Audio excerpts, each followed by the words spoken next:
Hello નમસ્કાર good morning મિત્રો I hope તમે બધા ફાઇન અને મજામાં છો। હમણાં થોડા ટાઈમ પહેલાં 2-3 દિવસ પહેલાં જ યુપીએસસીનું રિઝલ્ટ આવ્યું છે અને એમાંથી ગુજરાતમાંથી 22 જેટલા ઉમેદવારો પાસ થયા છે। તમામ એક આપણા માટે ખૂબ જ મહત્ત્વના પ્રેરણાના સ્ત્રોત છે। તો આપણે પણ આપણા જર્ની તરફ આગળ વધીએ। આજે હું તમને એક ટ્રીક બતાવવાનો છું કે ન્યૂઝપેપર કેવી રીતે વાંચવું। ઘણા મિત્રોને એ આઈડિયા નથી હોતો કે ન્યૂઝપેપરમાં આપણે શું વાંચવું જોઈએ, શું ઇમ્પોર્ટન્ટ છે આપણા માટે। ઓકે, તો આ એક ગુજરાત સમાચારનો નમૂનો છે, આપણે જોઈએ તો ફર્સ્ટ જે ન્યૂઝ છે આપણા માટે થોડાક ઇમ્પોર્ટન્ટ છે, બરાબર। ઇમ્પોર્ટન્ટ એમાં કે લોકસભાની જે પ્રથમ તબક્કો છે એમાં જે પ્રથમ તબક્કાનું જે સૌથી વધારે સીટો પર મતદાન થયું એ બાબતમાં છે। તો 61 રાજ્યોમાં 62% મતદાન થયું, જે પ્રથમ ફેઝ 2019માં તો 70%, તો લિટરલી ઓછું થયું છે। ઓકે, તો સૌથી વધુ ત્રિપુરામાં, ત્યાર પછી સૌથી ઓછું બિહારમાં, આ તમારે યાદ રાખવાનું છે।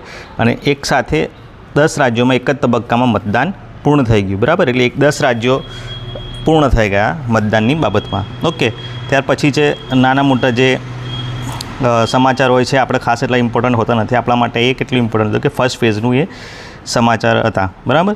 ત્યાર પછીનો ક્વેશ્ચન છે, આ ખૂબ જ મહત્ત્વનો છે કે ઈરાનના સર્વોચ્ચ નેતા ખામનેઈના જન્મદિવસે જ ઇઝરાયેલે ડ્રોનથી વળતો હુમલો કર્યો। તો તમારે આની અંદર ડ્રોનથી હુમલો કર્યો એ મહત્ત્વનું છે, પણ કેવા ડ્રોન છે તો તમારે અહીંયા જોવાનું છે, બરાબર, કે અહીંયા માઇક્રો ડ્રોન્સ છે, બરાબર। તો તમારા હોમવર્ક એ છે કે ચલો બંને વચ્ચે કયા કારણે ડિસ્પ્યુટ ચાલી રહ્યું છે એ તમારે જોવાનું, માઇક્રો ડ્રોન્સ શું છે એ તમારે જોવાનું, અને બંનેની જે યુદ્ધ થઈ રહ્યું છે એના કારણે જીઓપોલિટિક્સ અથવા ઇન્ટરનેશનલ રિલેશનશિપમાં ભારતને કેવી તકલીફ પડશે, બરાબર।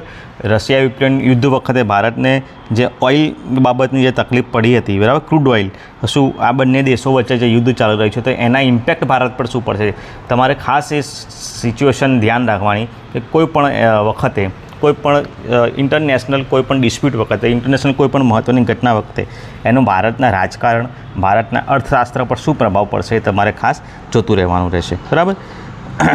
ત્યાર પછી આપણે આગળ જોઈએ તો મોટેભાગે ન્યૂઝ જ હોય છે એટલે આ બધું ખાસ જોવા જેવું હોતું નથી। ઓકે, તો આવી રીતે તમારે ડીલ કરતું રહેવાનું હોય છે ન્યૂઝપેપરમાં, બરાબર। પછી છે આ તો એટલું ઇમ્પોર્ટન્ટ નથી। ઓકે, ત્યાર પછી આ ખૂબ જ મહત્ત્વનું જે ન્યૂઝ છે એ આપણે જોઈએ તો જે કૌટુંબિક અને જે લગ્નને ખાસ કરીને વૈવાહિક જીવનને જે લગતા ડિસ્પ્યુટ હોય છે એ અદાલતોમાં જતા હોય છે, તમને આઈડિયા છે, અને પછી વર્ષો સુધી કેસ ચાલતા હોય છે અને કોઈ નિકાલ નથી આવતો, બંનેની જે જિંદગી બગડી જતી હોય છે। અને જો આવામાં કોઈ ચાઇલ્ડ હોય, એમનું કોઈ બાળક હોય તો એનો જીવન પર બહુ ઇમ્પેક્ટ, નેગેટિવ ઇમ્પેક્ટ પડતી હોય છે। તો આવા જે સામાજિક મુદ્દાઓ છે ને ઝડપથી નિકારણ કરવા માટે લોક અદાલતોનું આપણે ચાલુ કરી છે, લોક અદાલતો ઘણા વર્ષોથી, બરાબર। પણ અહીંયા પ્રી લિટિગેશન લોક અદાલત, જેને પ્રોજેક્ટ ઉજાસ કહેવામાં આવે છે, પ્રોજેક્ટ ઉજાસ અન્વયે આપણા હાઈકોર્ટના જે ચીફ જસ્ટિસ અત્યારે કોણ છે, બરાબર, ચીફ જસ્ટિસ માનનીય સુનિતા અગ્રવાલ દ્વારા, બરાબર, વિધિવત એનો પ્રારંભ કરાયો, કાયમી ધોરણે છે, બરાબર। આ ખાસ યાદ રાખજો, બરાબર। તો બીજા 2 જસ્ટિસ પણ ઉપસ્થિત રહ્યા હતા। તો આ શું છે, તો પ્રી લિટિગેશન એટલે તમે કોઈ પણ કેસ કરો, કોઈ પણ કાયદાકીય ગૂંચવણમાં જાઓ એની પહેલાં એકબીજા સાથે બેસીને સમાધાન કરો। આમાં કેવું હશે કે એક જસ્ટિસ હશે અને એક કાયદાકીય અધિકારી હશે જે બંને મધ્યસ્થ તરીકે કામ કરશે, અને પછી જે હસબેન્ડ વાઈફ છે એમની વચ્ચે જે પ્રોબ્લેમ હશે અથવા તો જે કૌટુંબિક પ્રોબ્લેમ હશે એનું નિરાકરણ લાવવાનો પ્રયત્ન કરશે। તો આ યાદ રાખજો કે ગુજરાત એવું બીજા નંબરનું સ્ટેટ છે કે જેણે આવી સેવા ચાલુ કરી છે, બરાબર। ગુજરાત બીજા નંબરનું સ્ટેટ છે, તો પહેલા નંબરનું સ્ટેટ કોણ છે, ગુજરાત બીજા નંબરનું છે, તો પહેલા નંબરનું સ્ટેટ કોણ છે, ઉત્તર પ્રદેશ, ખાસ યાદ રાખજો, યુપી પહેલા નંબરનું સ્ટેટ છે। ઓકે, તો મુખ્ય એનો હેતુ શું છે, લાંબી કાનૂની આંટાઘૂંટી કે કાર્યવાહીમાં ફસાયા વિના કે કોઈ પણ ડર કે ચિંતા વિના પક્ષકારોને ન્યાય મળે, બરાબર, એ એનો મુખ્ય હેતુ રહે છે, બરાબર। જો પોલીસ કેસ કે કોર્ટમાં વ્યવહારિક તકરારોનો કેસ જાય અને પછી તેનું નિરાકરણ વિલંબિત થાય તો સુખદ ઉકેલ લાવવાનો એક પ્રયાસ છે, તો આપણા માટે ખૂબ જ મહત્ત્વનું છે। પછી એક અધિકારી વિરુદ્ધ જે છે અપ્રમાણસર મિલકતનું જે ચાલે છે, બરાબર, કેસ એનો છે, તો આપણા માટે એટલો ઇમ્પોર્ટન્સ નથી, બરાબર।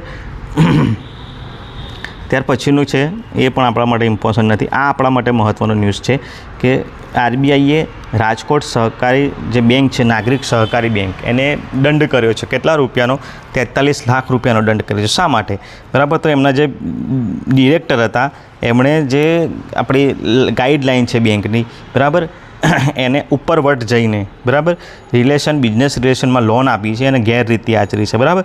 તો જે સહકારી બેન્કો હોય એમની પાસે પાવર નથી હોતો કે ચેરિટેબલ ટ્રસ્ટના ખાતા ખોલી આપે, છતાં એમણે આવું ખાતું ખોલીને રિઝર્વ બેન્કના જે આદેશો છે એનું ઉલ્લંઘન કર્યું છે બરાબર. બરાબર, તો એના આધારે બરાબર દંડ કર્યું છે. તો તમારે ખાસ યાદ રાખવાનું કે બેંક, રિઝર્વ બેંક બરાબર કઈ ગાઈડલાઇનના આધારે બેન્કિંગ રેગ્યુલેશન એક્ટની કલમ 47A(1)(c) હેઠળ આ દંડ કરવામાં આવ્યો છે બરાબર. તો આ એની જે 46-47 જે એની ગાઈડલાઇન છે એના આધારે દંડ કરવામાં આવ્યો છે બરાબર.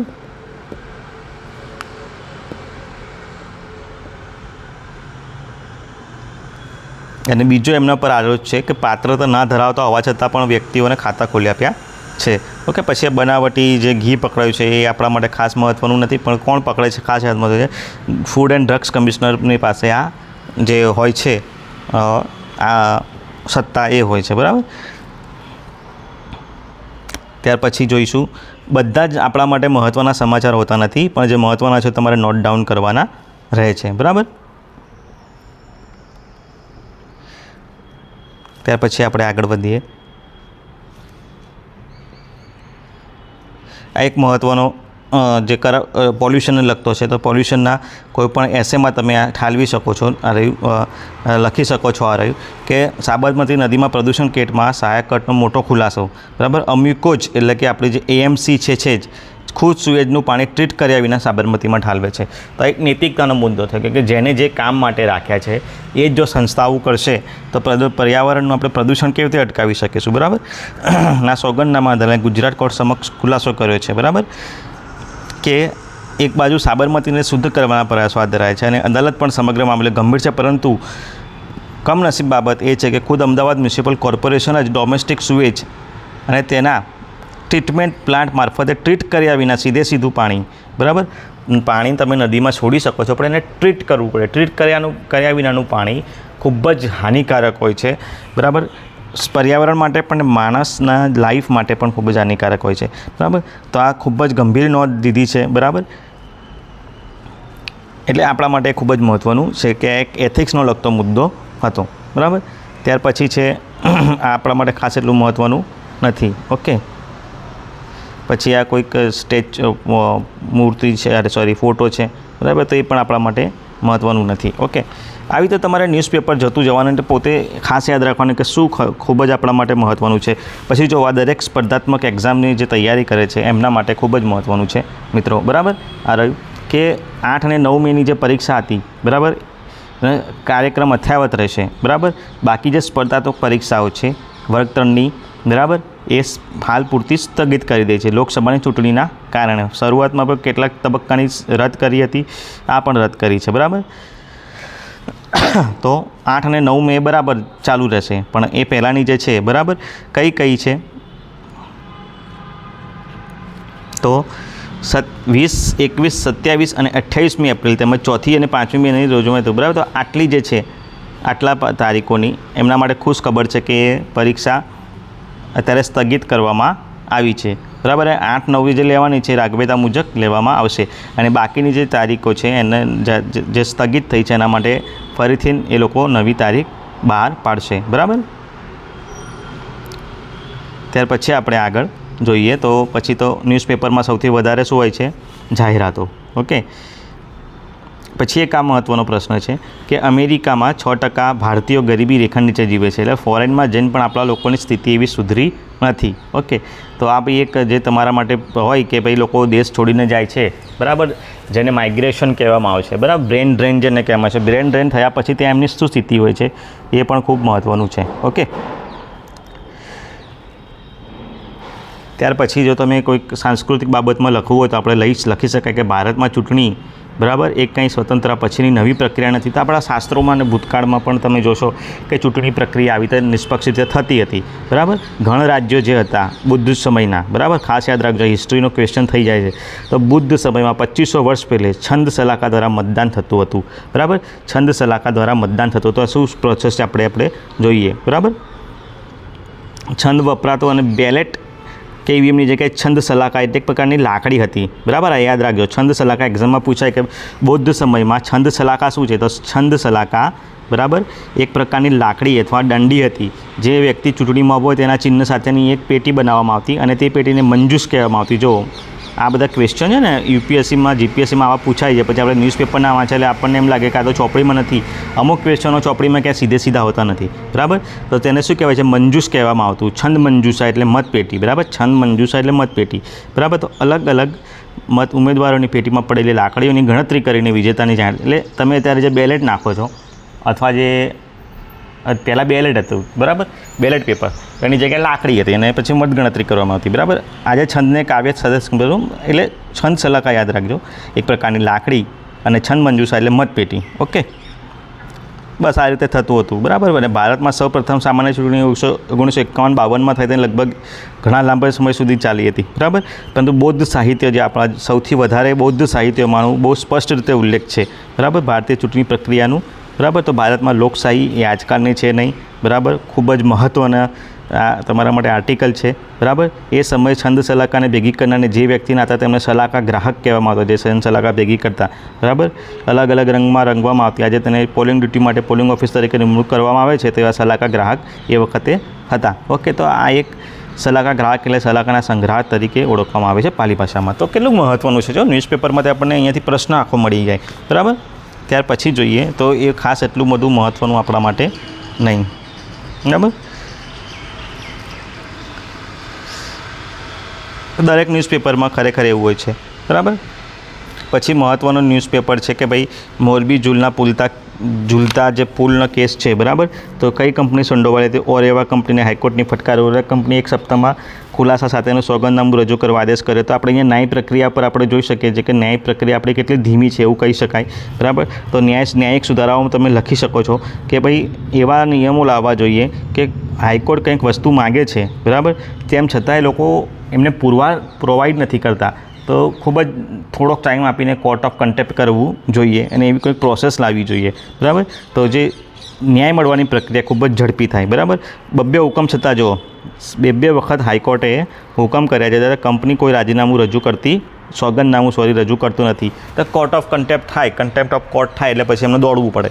બરાબર, તો એક ન્યાયી પ્રક્રિયામાં એક નૈતિકતાનો સવાલ છે સામેવાળી પાર્ટી કે જ્યારે કોઈ માનનીય હાઈકોર્ટ કે માનનીય સુપ્રીમ કોર્ટ કંઈક વસ્તુ આપણને રજૂ કરવાની કહે તો એક નૈતિકતાના ધોરણે આપણે રજૂ કરવી જોઈએ. બરાબર, ત્યાર પછી તો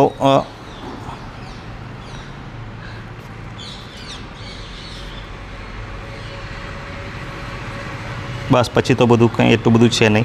પછી આ ખૂબ મહત્ત્વનું છે કે ભાઈ 4.5 વર્ષ પહેલાં જ એક જ સ્થળે 4.8નો ભૂકંપ આવ્યો હતો. તો પછી ભૂકંપ આવે તો તમારા માટે ભૂકંપ શું છે, ભૂકંપ કેમ થાય છે, ભૂકંપની પ્રક્રિયા શું છે, ભૂકંપના બચવાના પ્રયાસો શું છે. જો તમે તમારું માઇન્ડ એક્ટિવ રાખો, કોઈ ઘટના બને છે તો એ કયા વિષયની છે. ધારો કે ભૂકંપ છે તો જિયોગ્રાફીની છે. બરાબર, તો પછી તમારે એ ટૉપિક જોઈને કે ભૂકંપ કેમ થાય છે, ભૂકંપના કારણો શું છે.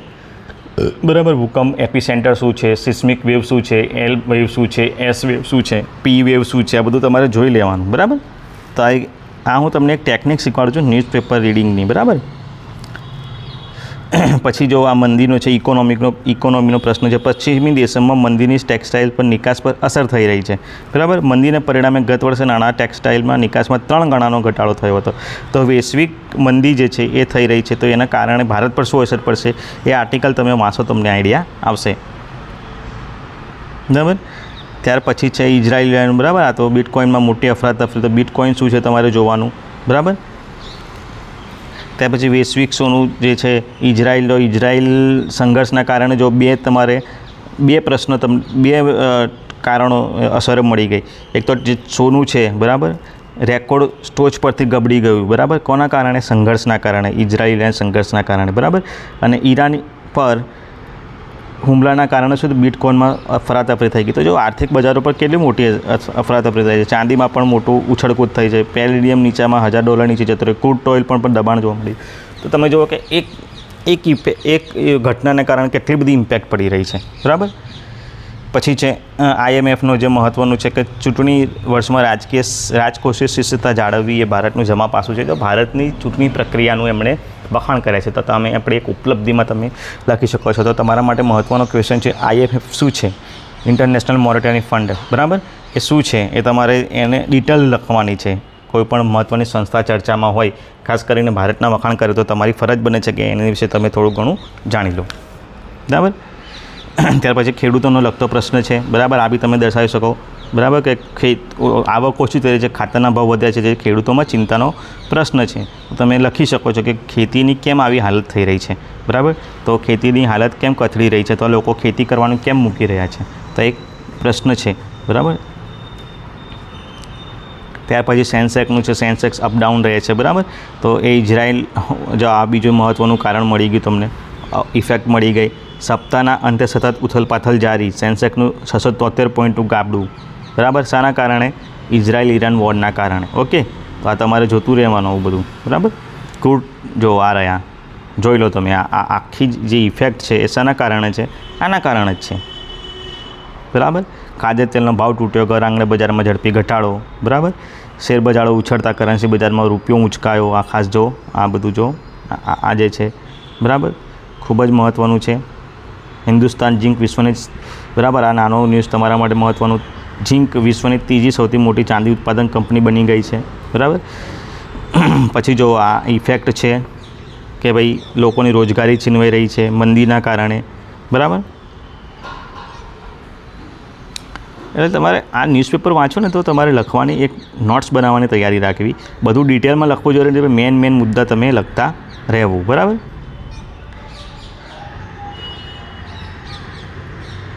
પછી તો ખાસ મહત્ત્વનું નથી.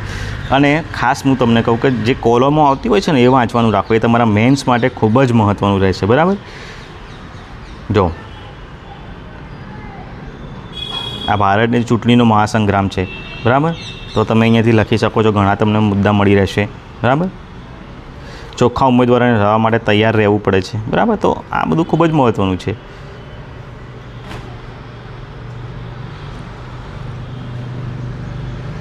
જે નક્સલવાદ જે છે એ પણ મહત્ત્વનો પ્રશ્ન છે. તો એમાં જે આખો અહીંયા તમે આર્ટિકલ વાંચો તો તમને નક્સલવાદને વિરુદ્ધ ભારત સરકારે લીધેલા પગલાઓ અને એના કારણો અને વિવિધ થોડી ઘણી માહિતી તમને મળી રહેશે. તમારે બધું જ જે ન્યૂઝપેપરમાં જાઓ તો લખીને એનું કલેક્શન કરવાનું હોય છે, બરાબર. આ નાનું નાનું ટીપે ટીપે સરોવર ભરાય, એમાં કલેક્શન તમને આગળ ખૂબ જ મહત્ત્વનો રીતે કામમાં આવશે, બરાબર. અને પછી એનું રિવાઇઝ પણ કરવાનું છે, બરાબર. પછી આ તો જસ્ટ પેલું છે એટલે આપણા માટે ખાસ એટલું મહત્ત્વનું નથી, બરાબર. પણ ખૂબ જ મહત્ત્વનું છે કે એઆઈનો ઉપયોગ શું થાય છે. જો દિવંગત નેતાઓ એઆઈ દ્વારા પણ ચૂંટણી પ્રચાર કરી રહ્યા છે, જે વ્યક્તિઓ યાદ નથી એમનું એઆઈ બનાવ્યા છે, બરાબર. તો આ ખૂબ જ મહત્ત્વનું છે, બરાબર. બંગાળમાં CPIM દ્વારા એઆઈ એન્કરનો ઉપયોગ થયો છે. એઆઈ એન્કર તમને બધાને આરઆઈઆઈ આર્ટિફિશિયલ ઇન્ટેલિજન્સનું શું મહત્ત્વ છે તમે જોઈ લો, બરાબર.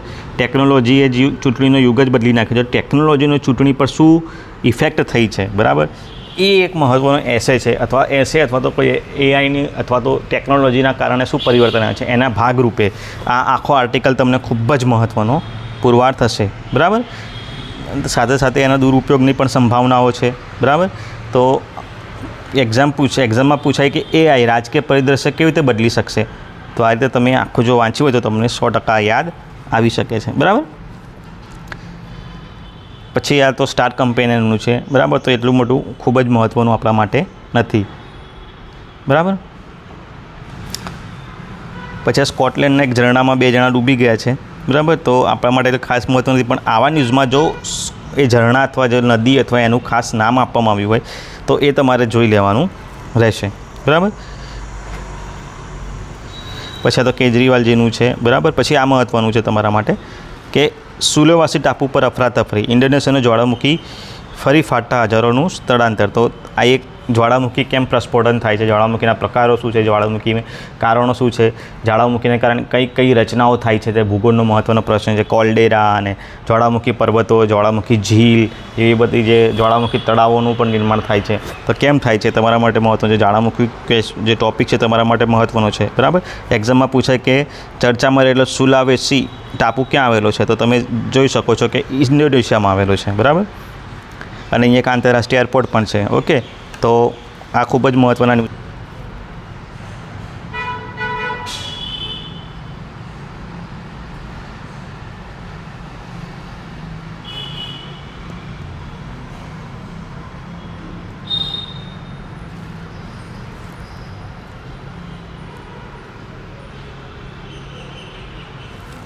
ત્યાર પછી IPL છે, તો એ તો આપણા માટે એટલું ઇમ્પોર્ટન્સ નથી. કદાચ કોઈ રેકોર્ડ તૂટતો હોય તો બરાબર છે. બરાબર, આ મહત્ત્વનું છે. ભારતના 2 પહેલવાનો અને દુબઈનો વરસાદ નડ્યો, ઓલિમ્પિક ક્વોલિફાયર ચૂકી ગયા. બરાબર, દુબઈમાં અત્યારે જે વરસાદ પડી રહ્યો છે ધોધમાર, બરાબર, એના કારણે સેમિફાઇનલમાં જે ભારતના 2 પહેલવાનો હતા, બરાબર, એમને મોટો નુકસાન થયું છે. તો ખાસ યાદ રાખવાનું કે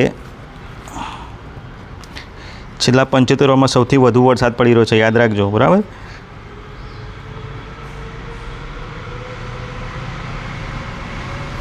કિર્ગિસ્તાન જે છે બિશ્કેકમાં યોજાઈ રહેલી એશિયન ઓલિમ્પિક ક્વોલિફાયરમાં ભાગ લેવા સમયસર પહોંચી શક્યા નહોતા અને ટુર્નામેન્ટની બહાર જતા રહ્યા છે. તો 2નું યાદ રાખવાનું છે તમારે નામ. એક છે આપણા દીપક પુનિયા અને બીજા સુજીત કલ્લકલ.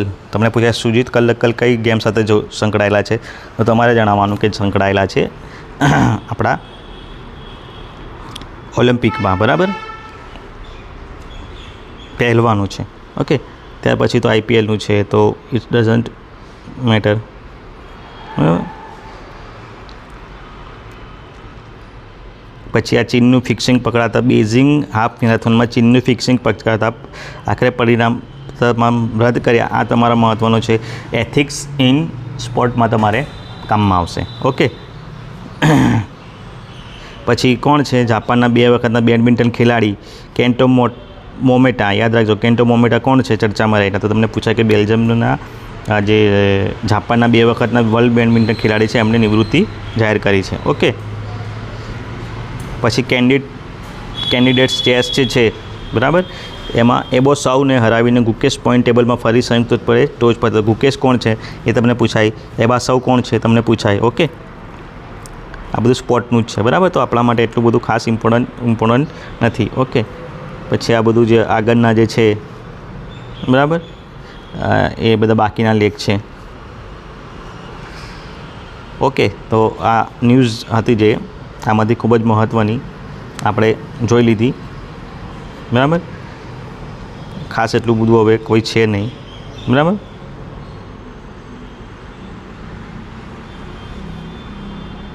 આ ખૂબ જ મહત્ત્વનું છે કે ગુજરાત સહિત 23 રાજ્યોને 125 જિલ્લામાં દુષ્કાળ જેવી સ્થિતિ. તો આ ગ્લોબલ વોર્મિંગની અસર આપણે ગણાવી શકીએ છીએ.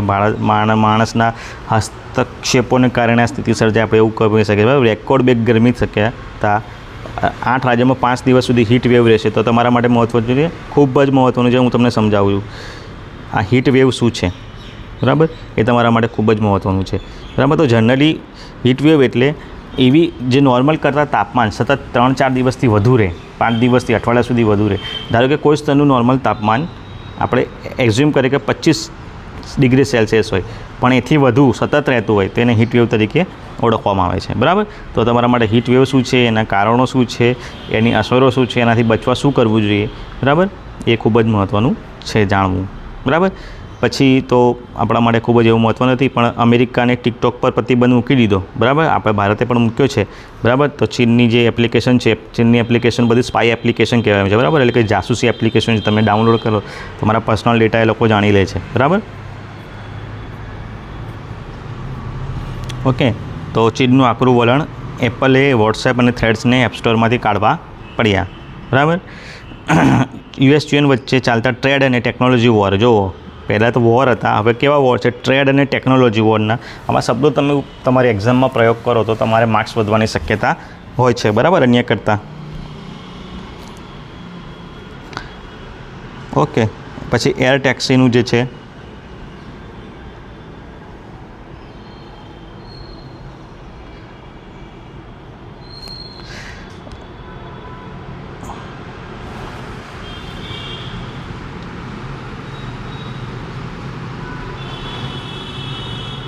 આ ઇન્ડિગો એર ટેક્સી ચાલુ કરવા જઈ રહી છે. બરાબર, 2026 સુધી તમને પૂછાશે કઈ કંપની 2026 સુધીમાં એર ટેક્સી રજૂ કરશે, તો ઇન્ડિગો. બરાબર, ખાસ યાદ રાખજો, ઇલેક્ટ્રિકલ એર ટેક્સીની સેવા શરૂ કરી શકશે. તો જો આ પણ એક જાતનું શું કહેવાય, ટેકનોલોજીનો ઉપયોગ. માણસને એક્ઝામ પૂછાય કે ટેકનોલોજી કેવી રીતે માણસના જીવનને સરળ બનાવી રહી છે, તો કેટલા બધા એક્ઝામ્પલ છે. ચૂંટણીમાં આવે છે કામ, અહીંયા કામ આવી રહ્યું છે, હોસ્પિટલોમાં કામ આવી રહ્યું છે. બરાબર, પછી તો ઉનાળુ વેકેશન ત્યાં તો આપણા માટે ખાસ મહત્ત્વનું નથી. ઓકે,